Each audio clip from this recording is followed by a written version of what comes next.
for the tragic civilian deaths in the NATO convoy bombing. But he blamed Yugoslav President Slobodan Milosevic and vowed the pace of Allied airstrikes will only intensify.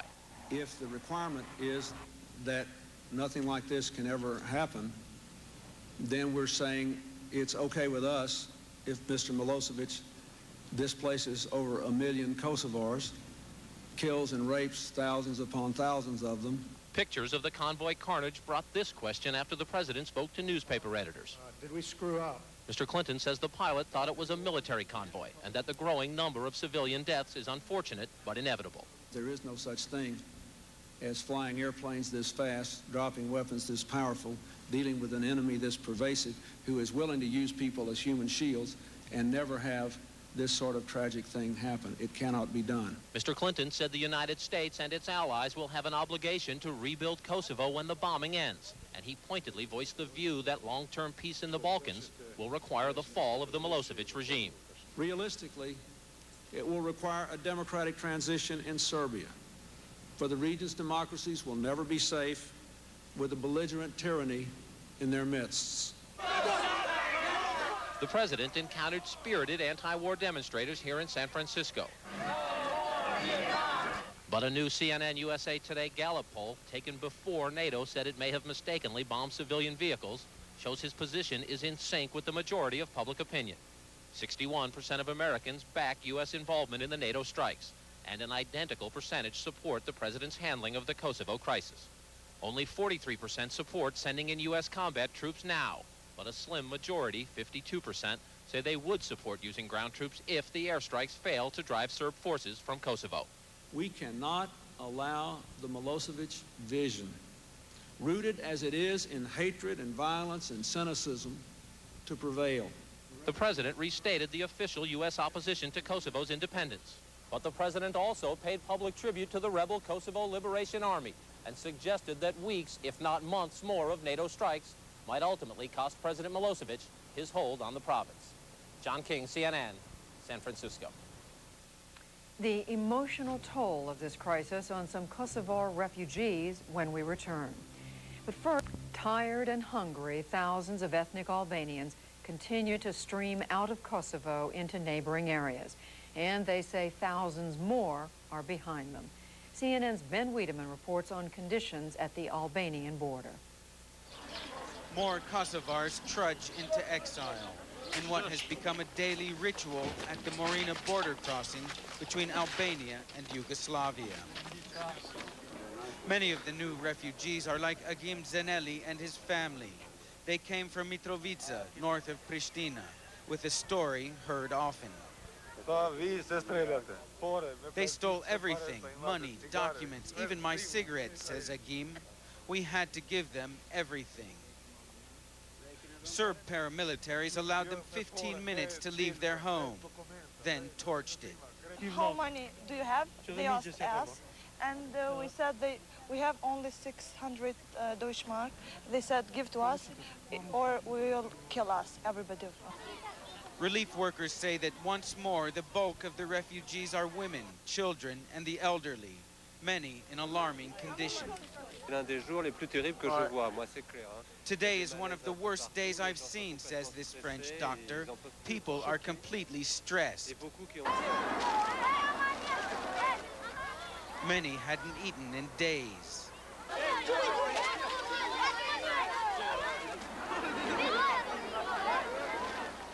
Some have walked as many as 80 kilometers to get here. So there are a lot of foot injuries. Everyone's absolutely exhausted. Some of the kids are dehydrated. Hafiza Moulay collapsed after crossing into Albania. Her two sons too confused to comprehend. After the initial flood of refugees, the number of people crossing the border here seems to have stabilized. Between 3,000 and 4,000 cross the border each day as Serb forces continue what appears to be a systematic village-by-village effort to rid Kosovo of its ethnic Albanians. From the border, some of the refugees are trucked to a French camp, where their tattered feet are doused with iodine. But there's little that can be done to relieve the pain of their flight from home. Out of harm's way, the reality of their first day of exile sets in. Ben Wiedemann, CNN, Kukas, Albania. As for the thousands, hundreds of thousands of ethnic Albanians still inside Kosovo, it has been very difficult to get information because of restrictions placed on Western journalists by Belgrade. Los Angeles Times reporter Paul Watson has managed to remain in Pristina throughout most of NATO's air campaign. He talked to us about what he has seen and heard. In the first few days in Pristina, there was sort of a controlled anarchy, if I can use that expression, in the sense that there were people in uniform who appeared to be police, soldiers, and Serb civilians with weapons. It was a terrifying few days for everyone here. There was a lot of looting going on. I spoke at length with the wife of a leading human rights lawyer who described in great detail how men in uniform, who she considered to be police, but was told by government officials couldn't have been police, took her husband and her 2 sons away. They were found a day or so later, shot dead outside of Pristina. Paul Watson says that he has been able to go out on the roads in Pristina unaccompanied by Serb officials over the last several days. He says that he has seen fires burning in villages and columns of refugees moving in different directions. But he says Serb forces prevented him from speaking to the refugees. More than 4,000 U.S. Marines and sailors shipped out from North Carolina today, headed for the Balkans. They are bringing equipment, including food and medical supplies, to set up refugee camps. Help for displaced Kosovars is also on the way from Greece, as senior White House correspondent Wolf Blitzer reports. CNN has learned a Greek diplomat is now in Belgrade working out details of a medical and food supply operation for displaced people in Kosovo.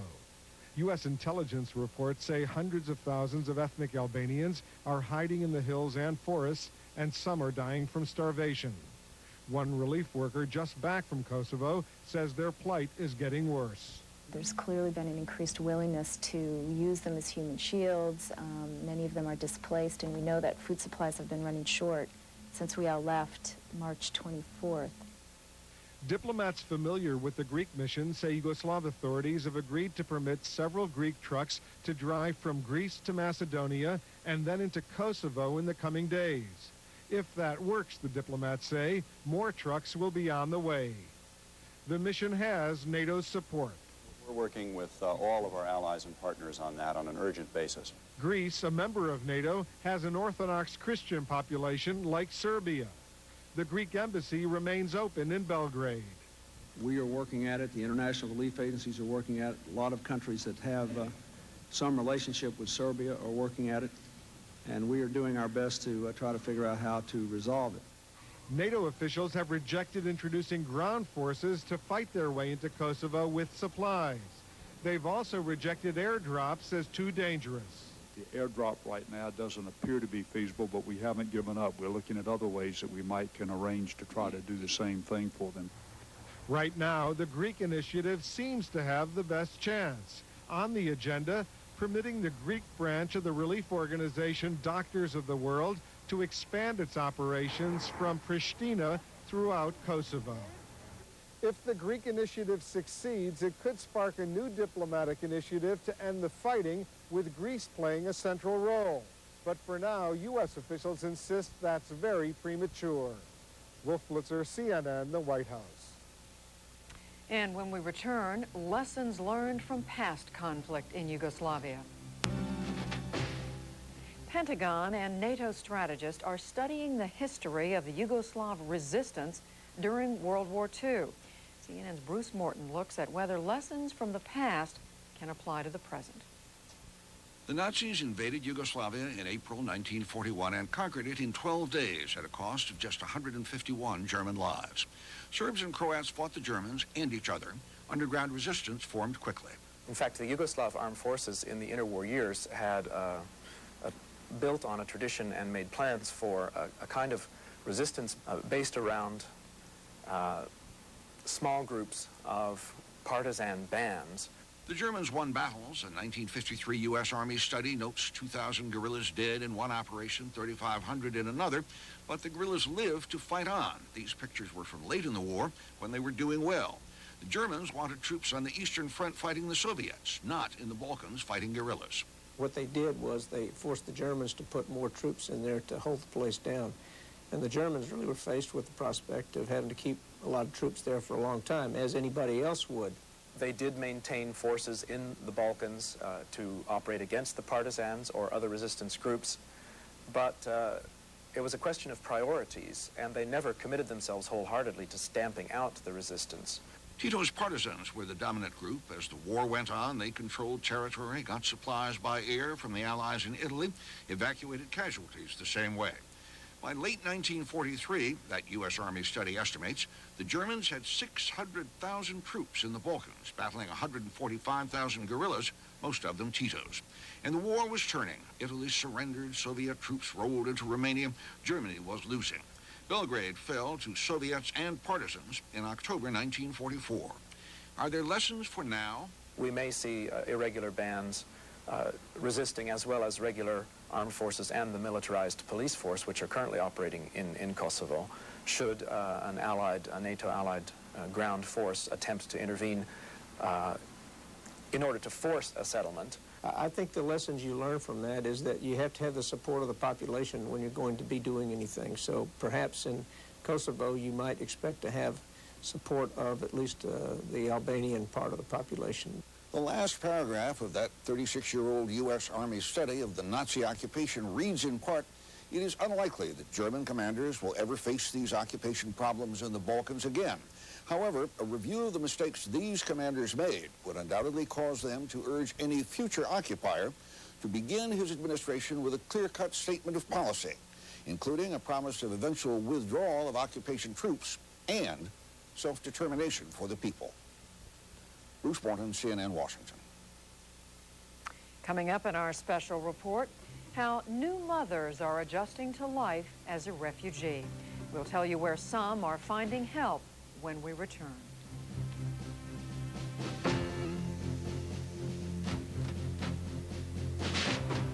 It's hard, she says, to celebrate here. 3 nights ago, a month early. Why? Oh, they are walking 2 weeks in the meadow, in the fields, you know. Is it also stress? Yes. 3-year-old Hassan has a head injury. His sister, a broken leg. Knocked off their tractor when it flipped over from the shock of an explosion. During the voyage. They got shelled and the tractor fell over. Yes, I think so. Doctors say without a CAT scan of the head, they can only hope it's not more serious. The family says they never saw the plane that dropped the explosive. Doctors here cannot help but take the tales to heart. This medic wants to adopt this 80-year-old woman as his grandmother. There's just something about her, he says. Like so many here, she's all alone. Her son, too, died fighting. Eileen O'Connor, CNN, Kukës, Albania. Almost more than you can bear. The refugee crisis in Kosovo is prompting people from all walks of life to help, either with money or time. CNN's Gary Tuckman has more.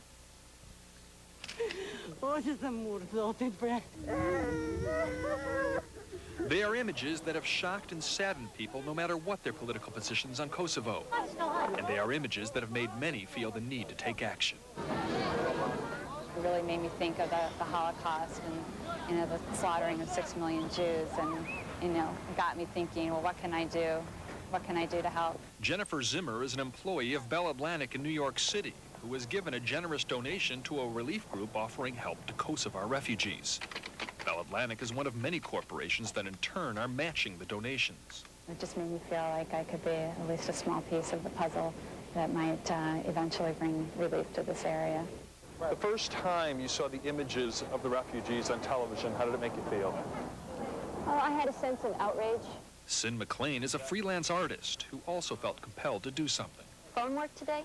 Yeah. Okay, great. Hoping that you would do. She is now volunteering 2 days a week to the relief organization Doctors of the World, which provides medical help to the refugees. Hello, Mr. Miner. This is Sin McLean. I'm calling for Doctors of the World. I feel like I'm part of the solution rather than simply ruining my health, getting sick about the whole thing. The stories of Sin McLean and Jennifer Zimmer are not isolated ones.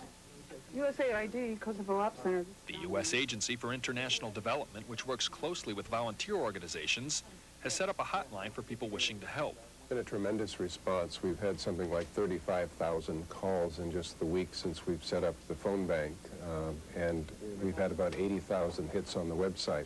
Many relief volunteers frankly admit they would not have been able to find Kosovo on a map just a few weeks ago. But now Kosovo, and in particular Kosovars, are an important part of their lives. Sin McLean says her new work has given her a strong sense of fulfillment. I just tell people, don't underestimate how getting involved can make you happy. Gary Tuckman, CNN, New York. Still ahead, from relative obscurity to recognition around the world. We'll profile a key spokesperson in the Yugoslav crisis when we return. We turn to CNN's Patricia Kelly in Brussels. I've asked the Secretary General and also Saka. In case you've been wondering, here at the podium, the accent is South London, even when he's speaking French, nous ne considérons pas que l'accord de Rambouillet soit mort. Which is nevertheless fluent. After nearly 5 years in the job, NATO spokesman Jamie Shea has become a media celebrity almost overnight. The voice of NATO strategy. Let's go at the front. His daily double act with the military men is shown live worldwide. They may outrank him, but they never outshine him. His daily briefing has settled into a pattern with a homily on democracy. Democracies are always going to be at a fundamental disadvantage. Regular literary references. Reminds me of George Orwell's 1984. And not so literary tongue twisters. We will weather the weather, whatever the weather, whether we like it or not. But he does speak with the authority and full weight of NATO's 19 nations. With Jamie Shea in the firing line for questions, ambassadors get to preserve their anonymity. And the NATO Secretary-General gets a break from the media crush his appearances attract. Jamie Shea is one of the few who gets to sit in on ambassadorial meetings. Javier Solana is his third NATO Secretary-General. And he's doing a fantastic job now. He was at the late Manfred Wörner's side. Shea was also spokesman for Willy Klaas, who was forced to resign after being implicated in a Belgian political scandal. Shea is rarely stumped for an answer, the result of a career focused on defense issues. An academic with a pair of impressive university degrees and a string of scholarly books and publications to his name, Shea has managed 3 more languages in addition to his English and French. He remembers nearly everyone's name and affiliation. Doug, you had your hand up, and then we'll go to Pierre, and then I think we'll close down. The schoolmasterly attitude comes naturally. He lectures students at universities throughout Europe. He's equally at home at the side of the Secretary-General in Sarajevo as he is back at headquarters in Brussels, having a beer with colleagues. But Jamie, everyone's on first-name terms, has made it known he doesn't want to stay NATO spokesman much longer. He's 45 now and says he's vaguely looking for something else to do after the summer. He doesn't yet know what. Okay, Patricia, please. Patricia Kelly, CNN, Brussels. And that's all for our special report, Strike Against Yugoslavia. Stay tuned to CNN for the latest developments in this story. I'm Judy Woodruff. Thanks for joining us.